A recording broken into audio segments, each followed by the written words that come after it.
Yeah, thank you very much for the invitation. I'm very glad that I can present this paper here. It is joint work with PhD student Andrei Kalk from Vienna, and he should be around.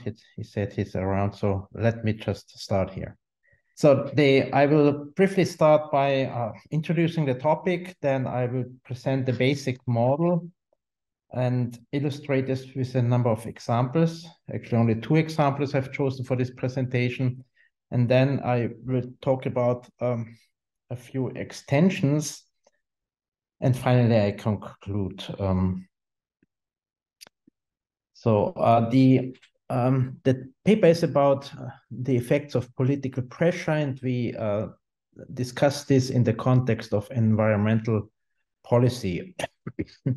If you you all know that environmental protection is a very hot topic among policymakers. The next COP meeting, Conference of the Parties, is starting next week, I believe, and there's a huge discussion about possible ways to mitigate the climate crisis.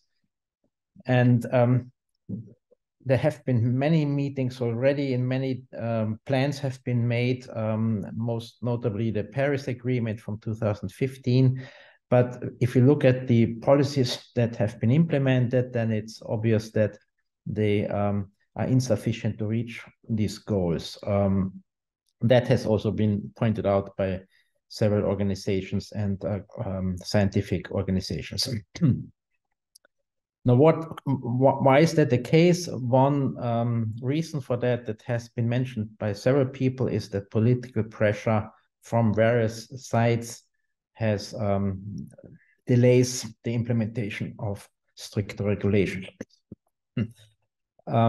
Here on this page, I just want to highlight a few observations that we made in the past. The last Conference of the Parties from last year had an unprecedented number of corporate lobbyists taking part. Actually, there were the group of corporate lobbyists was, I believe, the second largest group among all the participants. So even the largest delegation from a country, the largest one was bigger than the corporate lobbyists, but the second largest delegation from a country was already smaller than the lobby group. And so that is one observation that we made. If you look at the literature on lobbying, then there's also evidence that corporate lobbying has increased in the recent past.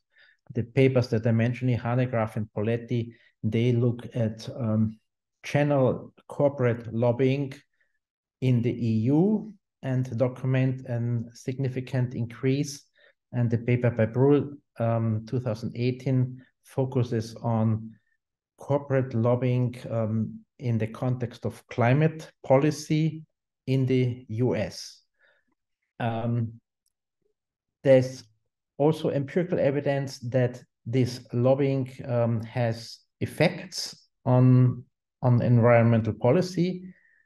Again, just 2 papers here that I mentioned, Fredrickson et al. 2005, they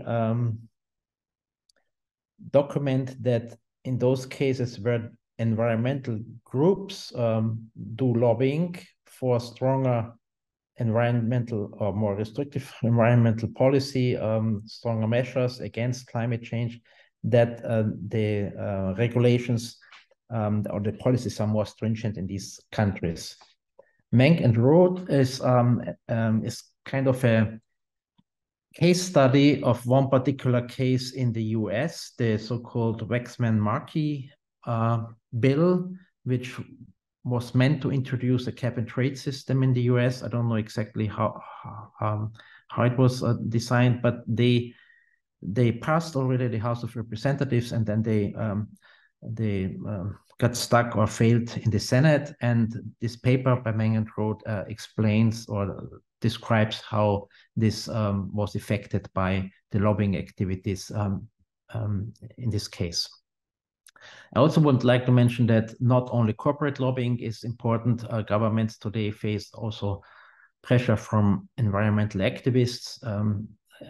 I just mentioned here Fridays for Future, Last Generation, Extinction Rebellion. I don't know whether this is also whether these groups are also so active in the US or in Canada, but here in Europe, we, at least in my country, in Austria, we hear about activities of these groups almost every day, meanwhile.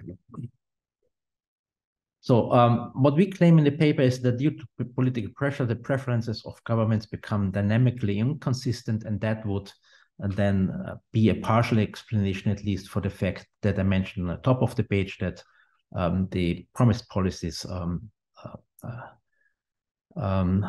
much stronger than the implemented policies. So dynamic inconsistency, maybe also a few words about this, because it's a central feature of the paper. We say that preferences are dynamically inconsistent when the incentives to set a future decision variable change as the future approaches or arrives. And different reasons that are known that lead to dynamic inconsistency, I mentioned here, hierarchical decision structures. This was the topic of one of the papers by Killet and Prescott, for which they received the Nobel Prize. They focused on monetary policy and tax policy. And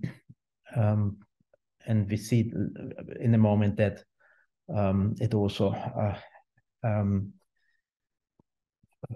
is the case for environmental policy. Then there's this paper by Strotz in the 1950s, who showed that the way how we discount or how we model discounting can lead to dynamic inconsistency. More specifically, whenever we depart from geometric discounting or exponential discounting, then that gives rise to a dynamically inconsistent behavior. I also would like to mention two papers here by Bartolini and Ulf, who show that one reason for dynamic inconsistency can be that the instantaneous utility functions change, and as we will see that at the bottom of this page, this in their story or in their papers, they explain this changing utility functions or instantaneous utility functions by a rotation of political power. Now let me focus on environmental policy. Dynamic inconsistency has also played a big role in this literature. The non-geometric discounting approach was originally introduced into this part of the literature by Cropper and Leibson in the late 1990s. There are quite a few papers by Larry Karp with various co-authors who study dynamically inconsistent behavior in environmental context. Then to go back to these hierarchical decision structures, there are also a couple of papers that look into this issue. From those that I mentioned here, the first four, Abreg and Peroni, Gersbach, Glaser, Helm et al., Giapinelli, and May, they consider the strategic interaction between a regulator and firms. The firms, the regulators want the firms to switch their technologies or to implement abatement technologies and so forth. So these are typically very costly in investments and also irreversible investments. And therefore, once the companies have done these investments, there is a reason for the regulator to deviate from the original imposed plan. Acemoglu and Raffi basically play with the same story, but they focus on the appearance or the effect of breakthrough technologies, especially in their paper, it's geoengineering. So they look at the question of how does the appearance of such a new technology affect this dynamically inconsistent situation. And my earlier paper, sorry, with Paul Pichler, that is the interaction not between a regulator and the firm, but the interaction between a supranational authority and various countries or governments in various countries. And finally, these papers by Bartolini and Ulf, in which they model the rotation of political power through elections or electoral cycles, and that also gives rise to dynamic inconsistency. And both of these papers put this story or explain this story in an environmental policy context. What is the contribution of our paper? We claim, first of all, that political pressure makes government's preferences dynamically inconsistent.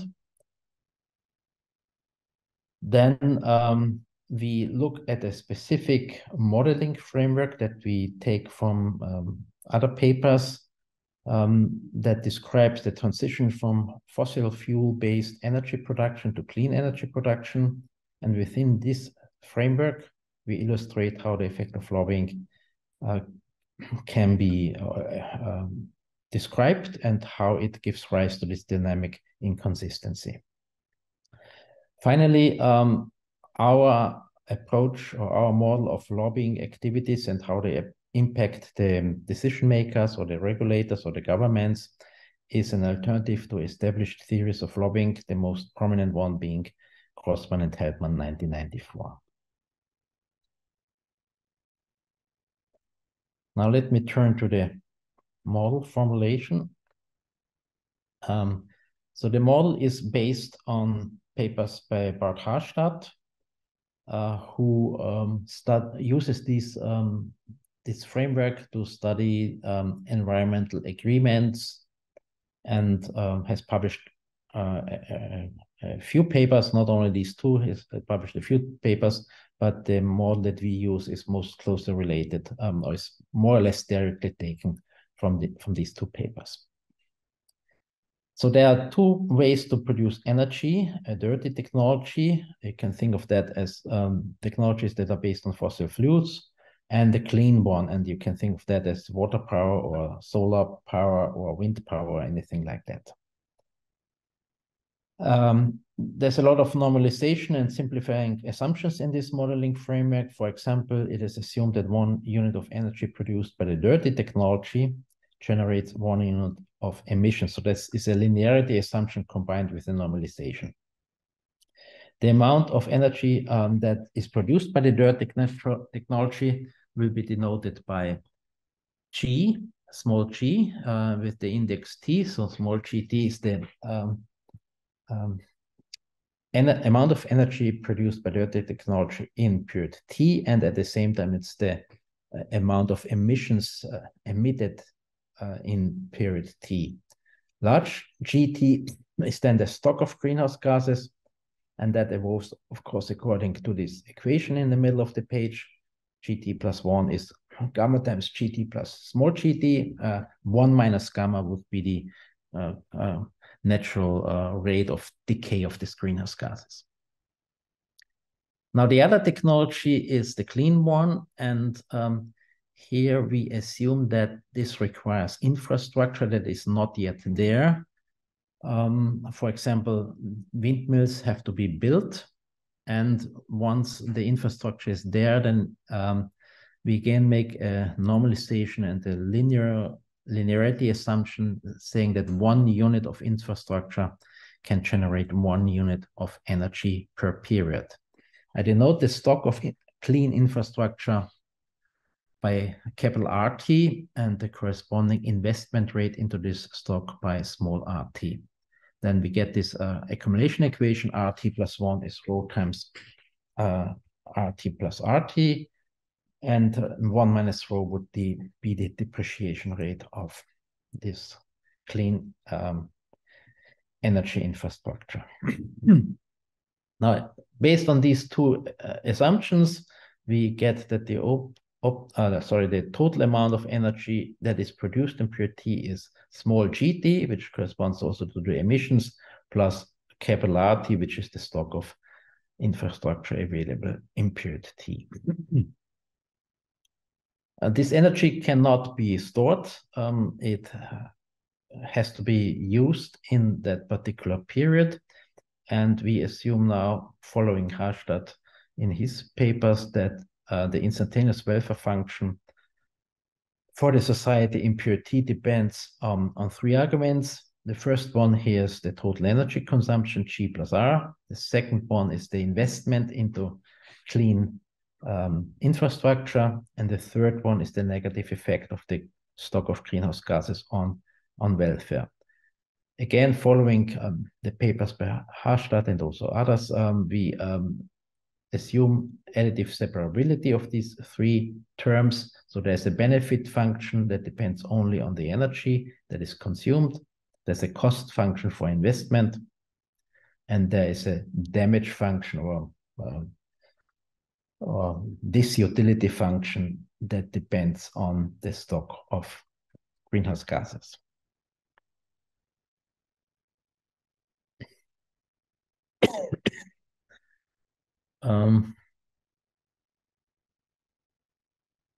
Now let me introduce the government. We assume there's a benevolent government. This government lives forever and has a time preference factor delta and does standard geometric discounting. That means that it maximizes total social welfare over the infinite time horizon, consisting of the instantaneous welfare in the current period, plus discounted future welfare terms from the next period onwards to infinity. Now, if this would be the end of the story, well, that is just a standard optimization problem. No dynamic inconsistency here because the time preferences of the government are described by geometric discounting, and that would be the end of the story. But now let's introduce the lobbies or the interest groups. So we are quite open in the interpretation of these groups. This can be corporate lobbyists who want to prevent strong or stringent environmental policy, or this could be environmentalists who want to increase the amount of clean energy that's produced and so forth. So this is at this stage, it's we are still very open. Maybe I will come back to and present specific examples a bit later. So these interest groups or lobbies exert pressure on the government, and this key assumption here is that the government is assumed to give in to this pressure, to this immediate pressure, but to maintain its long-term goal as it's explained above. So formally, this now means that what we assume is that due to the pressure, the government uses a slightly different instantaneous utility function for the current period, but it keeps the evaluation or the assessment of the evolution of the economy and the environment for the future as it is in this first formula. So we have a different instantaneous utility function, V, that depends again on all these endogenous variables of the model, plus the continuation term starting from one period in the future as it was explained before. And this instantaneous utility function for the current period is just the welfare function as we had it before, plus P, which denotes the pressure of the lobby, times a function W that may also depend on all these variables of the model in the current period, and P denotes the pressure. W would reflect the goal of the lobby, and it's multiplied by P, so the more pressure the lobby exerts, the more is the welfare function of the government biased towards the goals of the lobby. For the time being, I will treat P as exogenous. I will endogenous this a bit later. and I will only look at the effects of one lobby again. This will be relaxed at a later stage. So I think that is a key assumption of this model. And if there's any question about this, let me know. This is essentially the heart of the model. Okay, if there are no question at this stage, then let me continue with a few comments on these preferences. You see that the lobby is sort of modeled myopically, and that the government does not take into account future pressure of the lobby. Now, why do we do this? I think there are good reasons to build the model in that way. Political pressure, whether this is corporate pressure against stringent environmental policy, or whether this is pressure from the street for faster measures against climate change. This pressure is often exerted with a particular short-term objective in mind. For example, corporate lobbyists, they want to block a particular legislation, as I explained it, for example, in the introduction with this Waxman-Markey bill, where they tried to prevent this cap-and-trade system.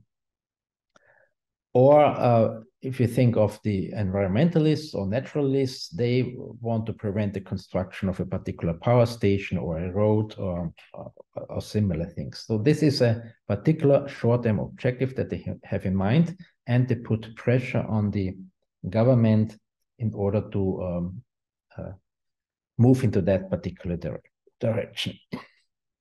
Now, why do we assume that the government doesn't take into account future pressure in its preference specification? The government reacts to the current pressure,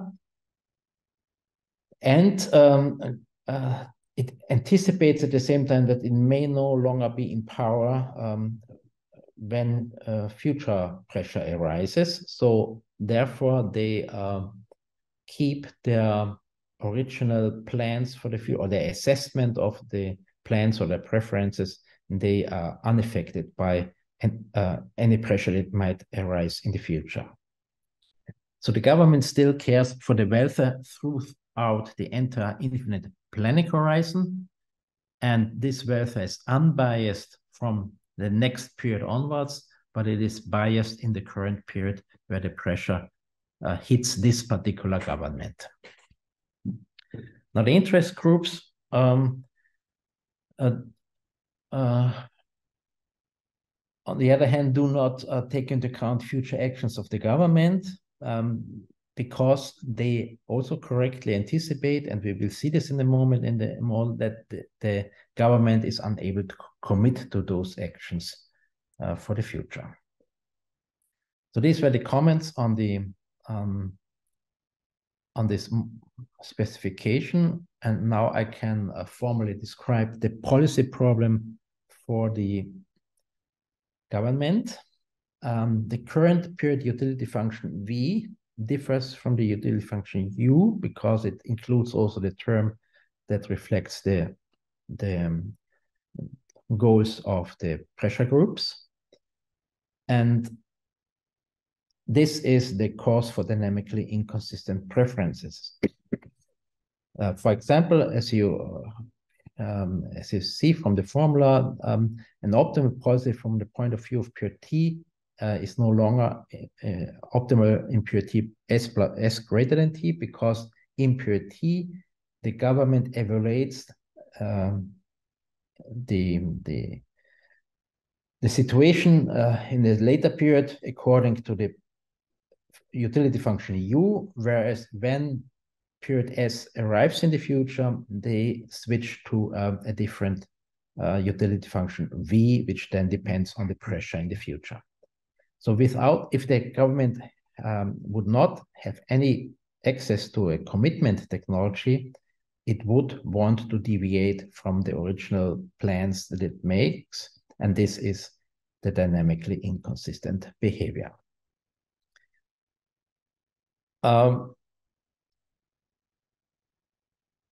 Okay, so how do we model the government's behavior under the assumption that there is no commitment technology available. Well, we just do what the literature does. Ever since Strotz has pointed out the problem with the non-geometric discounting situation, people have thought about this, and what is nowadays called a sophisticated approach was mostly developed in the papers by Phelps and Pollack on Pelek and Yari, and it has been made very popular by papers by Leibson in the 1990s. And this is an intrapersonal game, or in our case, an intra-governmental game. So one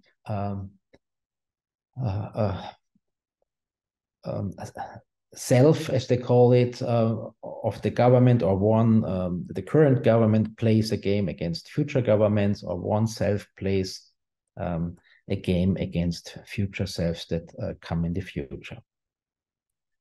I think it's easiest to write down the formulas that describe this kind of situation, and that's what the definition at the bottom of the page now does.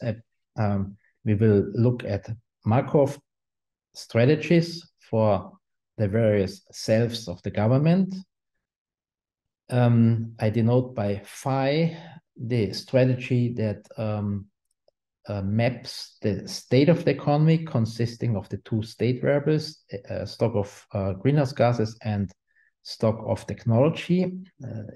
So phi maps this two-dimensional state into the current emissions, small g, and psi maps again the two-dimensional state into the current investment into green technology. So such a pair of policy functions is now a solution to the government's problem if there exists a continuation value function u, such that for all states it holds these two conditions hold. The first one, let's start on the right-hand side. You see here the current utility function that the government employs now in this current period. It's the biased function that includes the pressure from the lobby. And then from the next period onwards, so discounted by one time preference factor delta times the continuation value function, which depends on the states in the next period, which are just the current states plus the corresponding investment or accumulation terms here. So these are the states one period in the future, and that's discounted. And the government seeks to maximize this expression, so it chooses the best values for small g and small r, and these are then denoted as the values of the policy functions phi and psi. The second condition is, the second condition guarantees that this continuation value function, capital U, is consistent with the chosen policies. So U of GR, the value of this current state GR, is the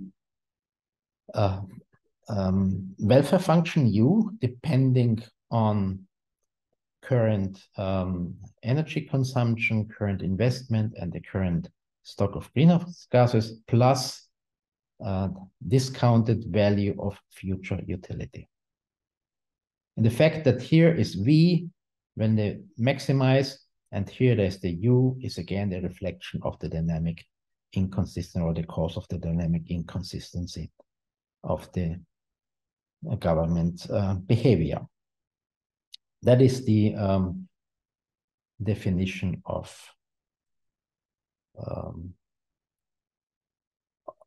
the policy functions that the or the policy problem the government solves in every period.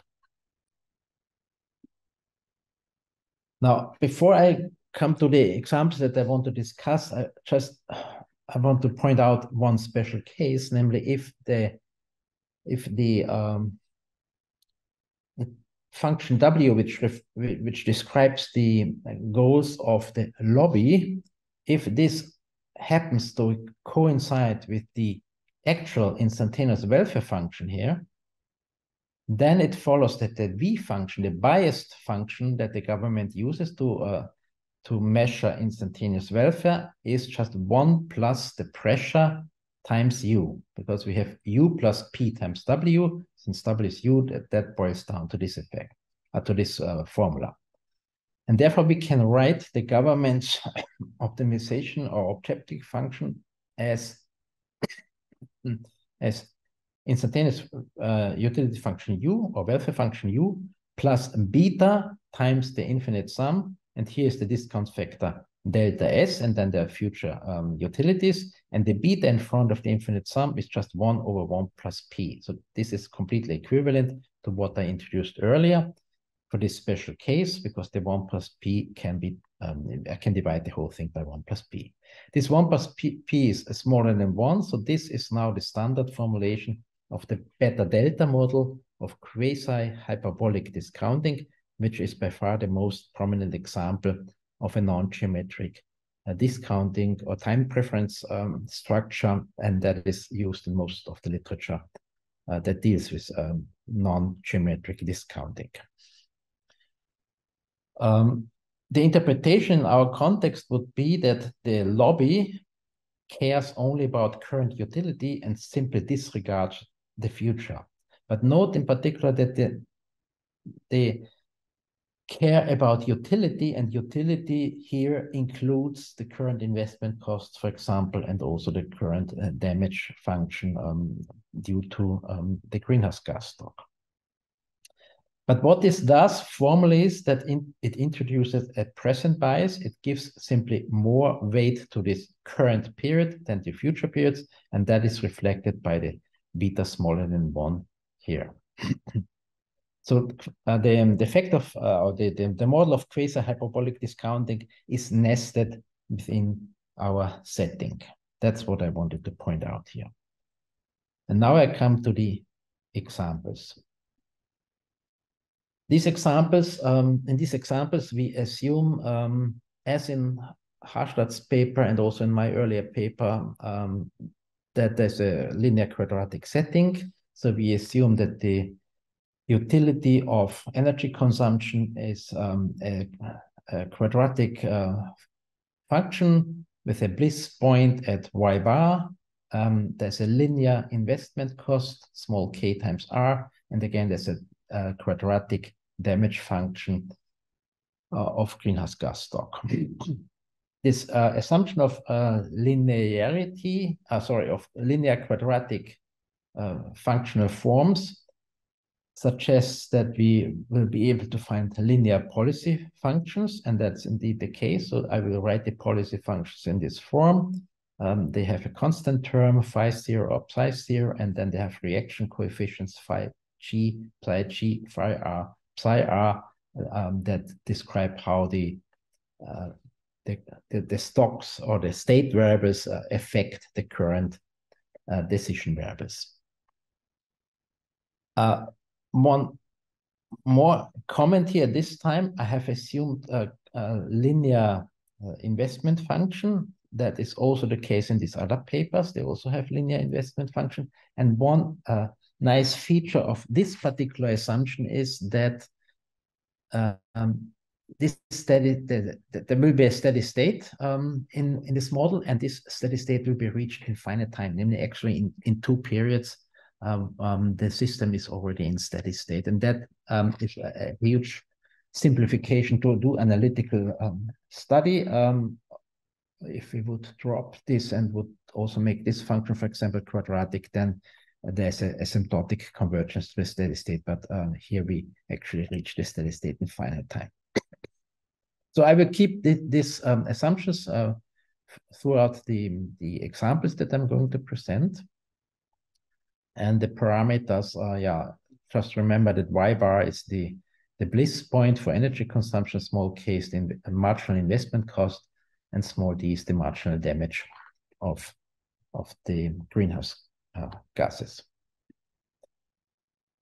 So the first example is that of a traditional dirty energy lobby. So that's a corporate lobby that tries to prevent any measures that force the society to switch from dirty energy to clean energy, and we model this here in the simplest way by saying that the goal of the dirty energy lobby here is just to produce as much dirty energy as possible. So the utility function, so to speak, of the lobby is just the amount of dirty energy that is produced.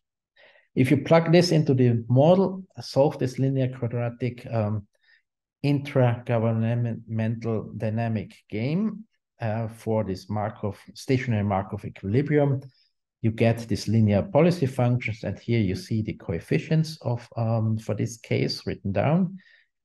Phi 0, psi g, phi r, and the corresponding coefficients for the investment function psi.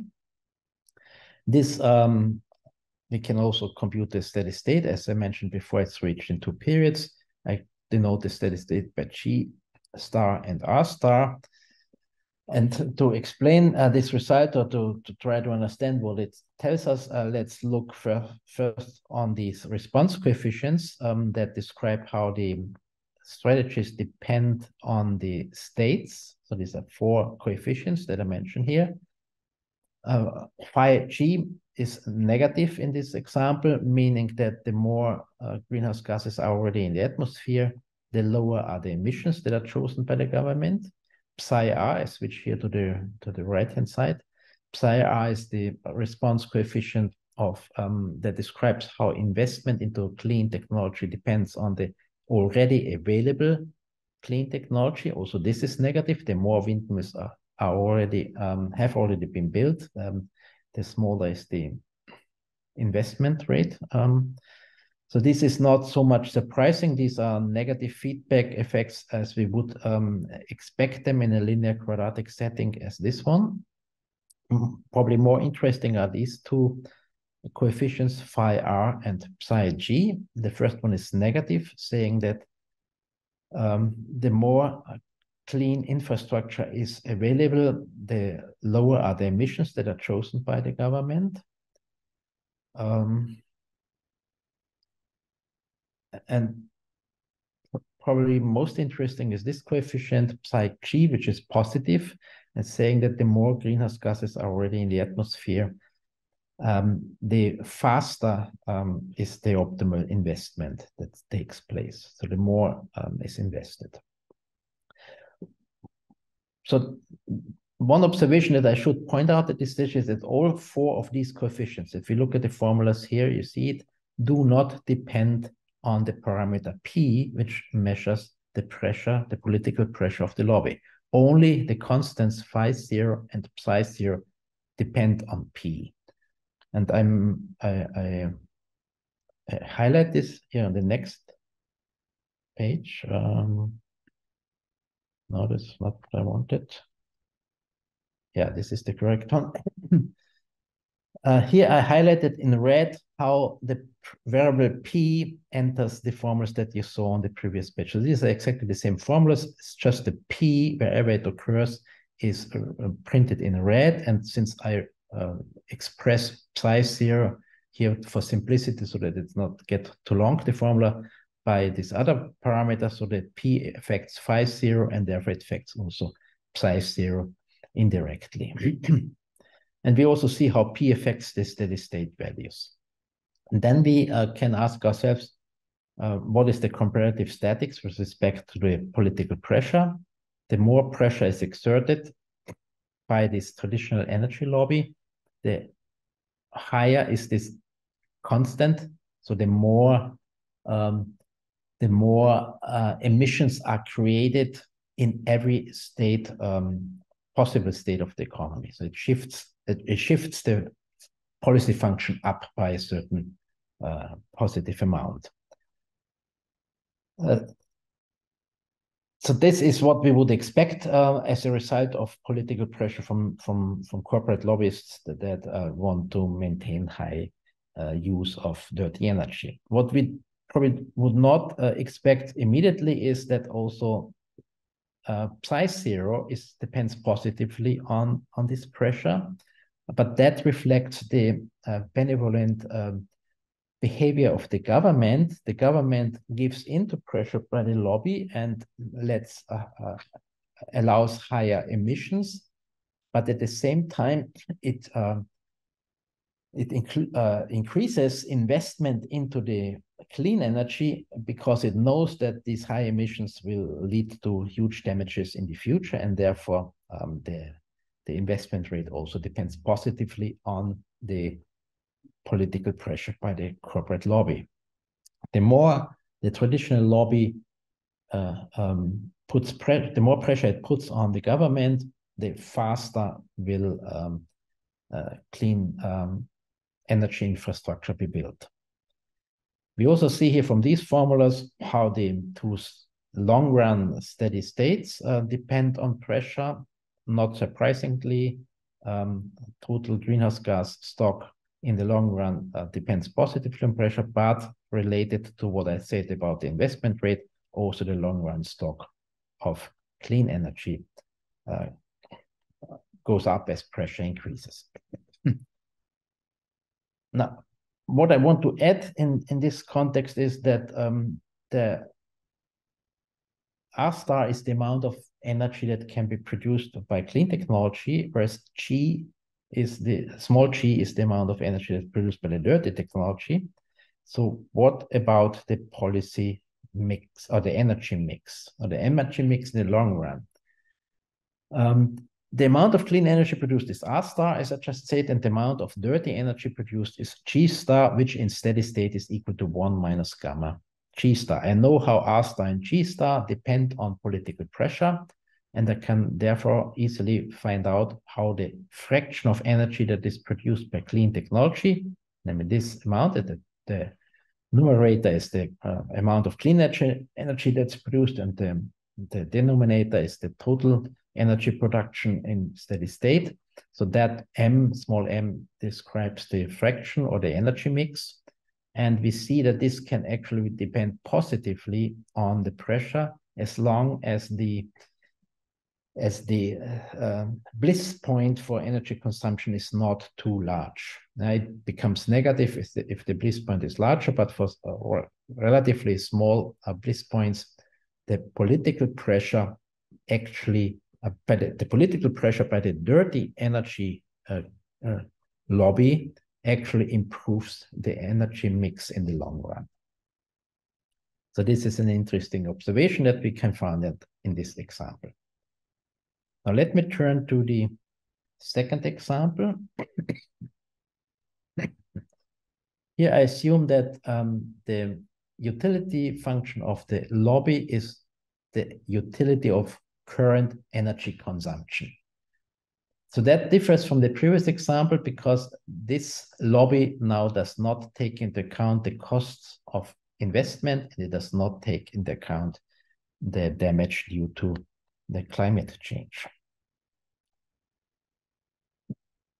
If you do again the analysis, then you find these policy functions. I just write down the coefficients as before, and these are the steady state values. And I've already indicated in red how the political pressure affects these formulas. And on the next page, I will do the comparative statics. So it's not so easy to see from these formulas what happens, because P appears in the numerator and denominator, sometimes even with a square and so forth. So let's see what we can find out.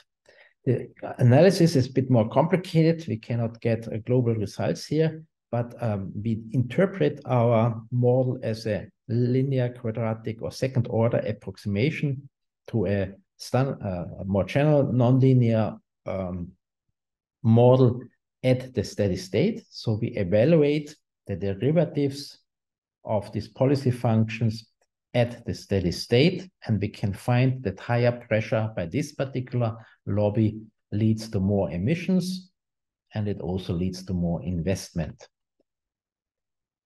If we then do the comparative statics with respect to the steady state, then we see, first of all, I start with the second line here. Again, higher pressure by this lobby that wants to have as much energy consumption now. leads to more infrastructure in the long run. For the stock of greenhouse gases, we see a non-monotonic relationship, or a non-monotonic relation with respect to the pressure.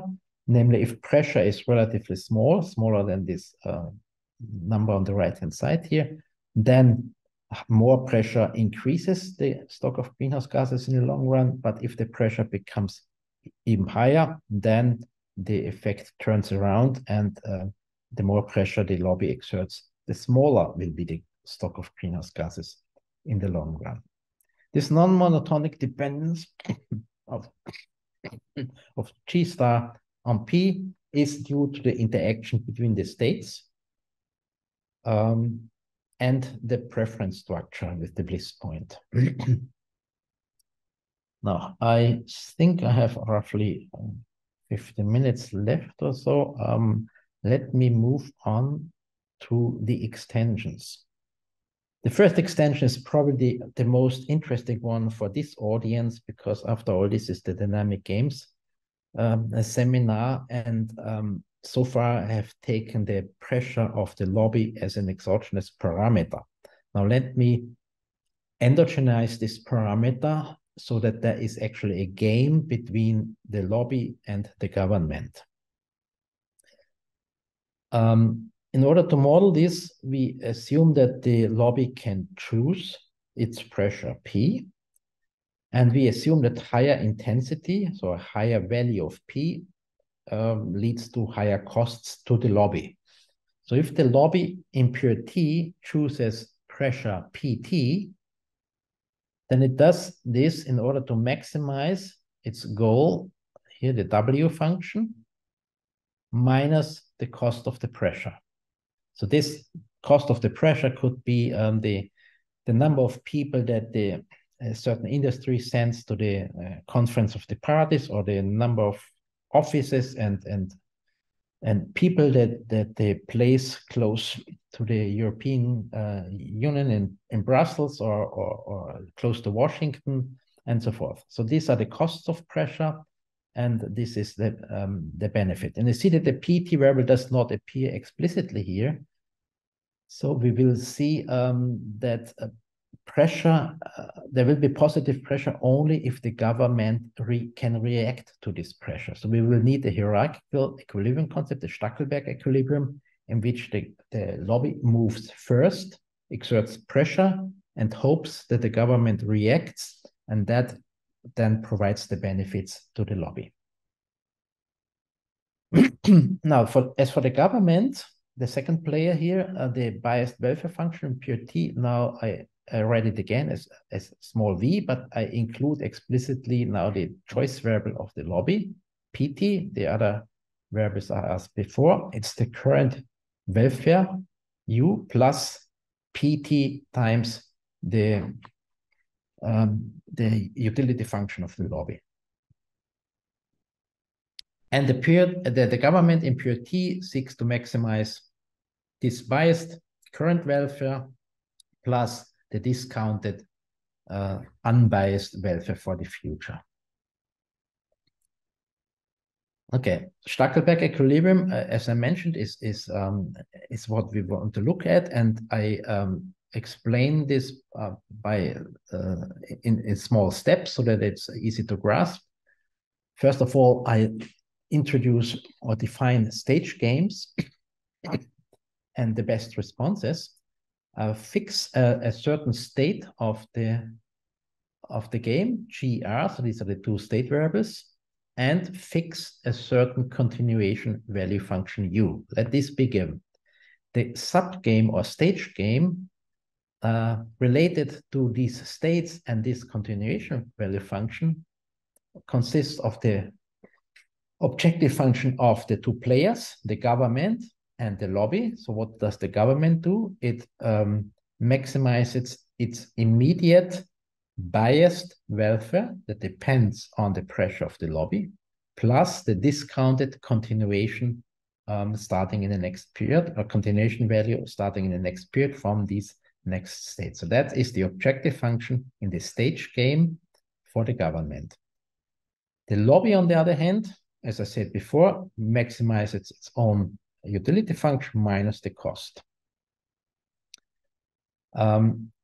Since we will work with Stackelberg equilibrium, let's define a best response of the government to a given action P of the lobby. The lobby moves first, sets P. The government reacts optimally by choosing the best values small g and small r that maximize this expression. So that is written down here. The best response component G, best response to the lobby's pressure, and the best response component R to the lobby's pressure P is simply given by this expression.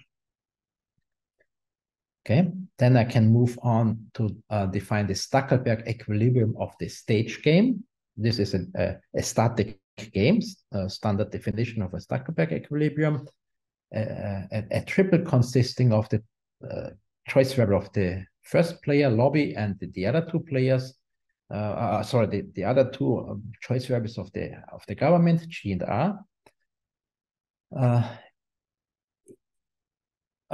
Such a triple is a Stackelberg equilibrium of the stage game if the government plays its best response to P, and if P is such that the utility of the lobby at P is at least as large as the utility of the lobby at any other feasible action P tilde.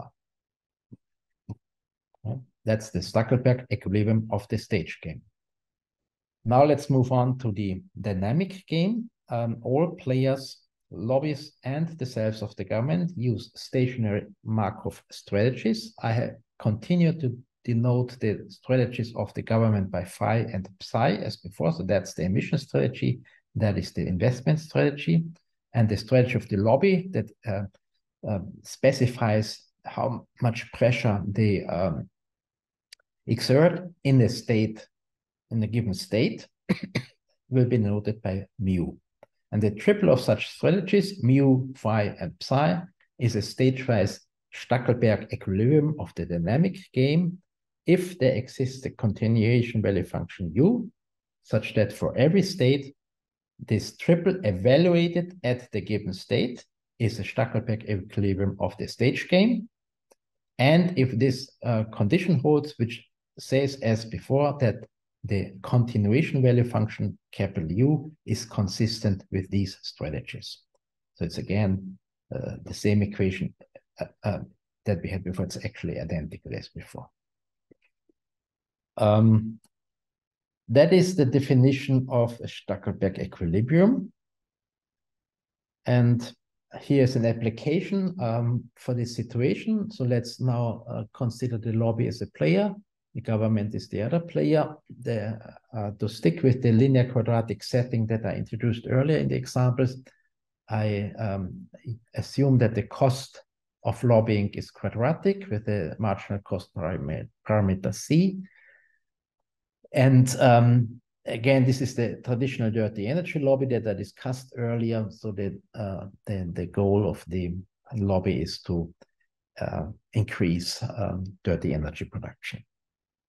You can explicitly solve the model for a stage-wise Stackelberg equilibrium in this case, and it turns out that the lobby exerts constant pressure that is independent of the states GR.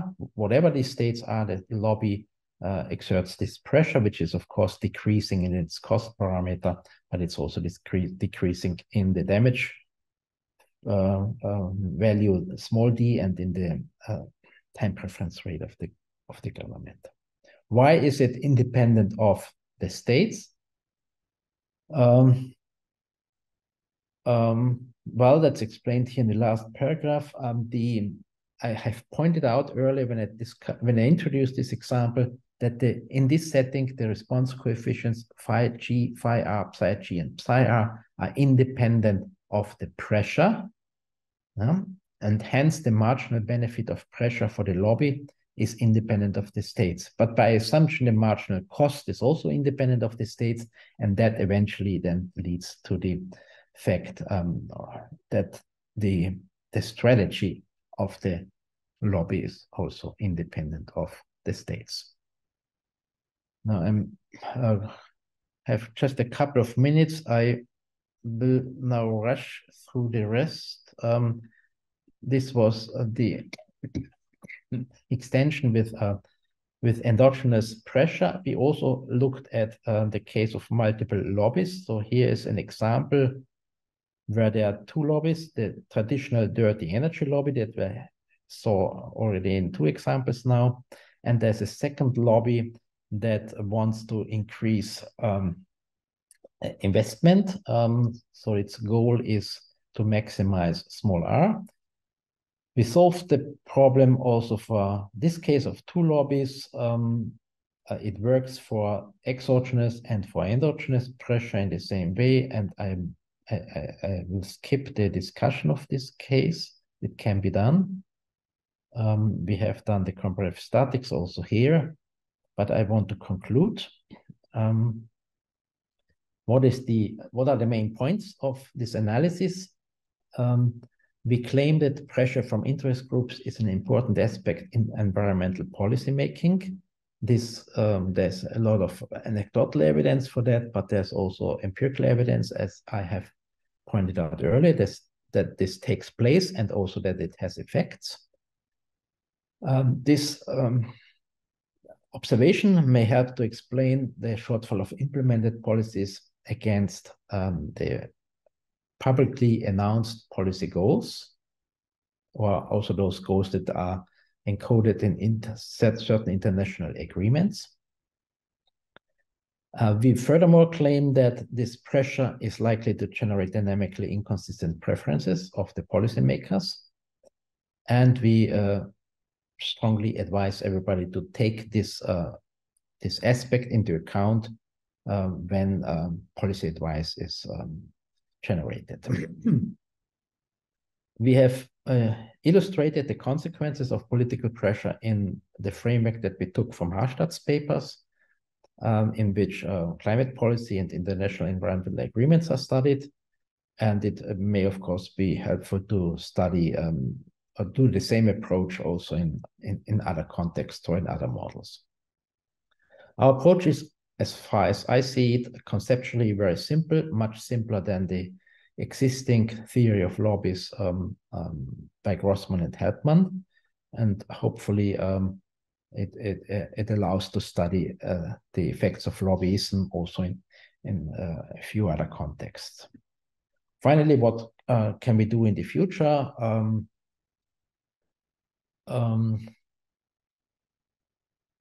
One could look at the situation. So far, we have a single country model. We could try to apply the same approach in a multi-country setting. Not so sure that this would lead to new insights. It would definitely make the whole analysis much more complicated. We could also include a second capital stock. If you remember, we have two state variables. One is the stock of greenhouse gases, and the other one is the stock of clean technology, but we did not include a stock of dirty technology. So these are the coal power stations, for example. And one of the referees who looked at the paper suggested that might be a critical assumption, and therefore we could look at the same model essentially, but with a second capital stock that describes the black capacity, as they call it. Maybe the most interesting extension or direction of future research would be to get to a more micro-founded model. So far, we have the government just chooses emissions and investment, but in reality, the governments impose taxes and subsidies and provide legal restrictions. So it would be an interesting direction of future research to write a model in which the government has its typical policy instruments, and the private agents would have to be modeled. So that's why I call it a micro-founded model that react to these policies. That is what I wanted to say. Thank you very much for your attention, and I hope I didn't take too much time.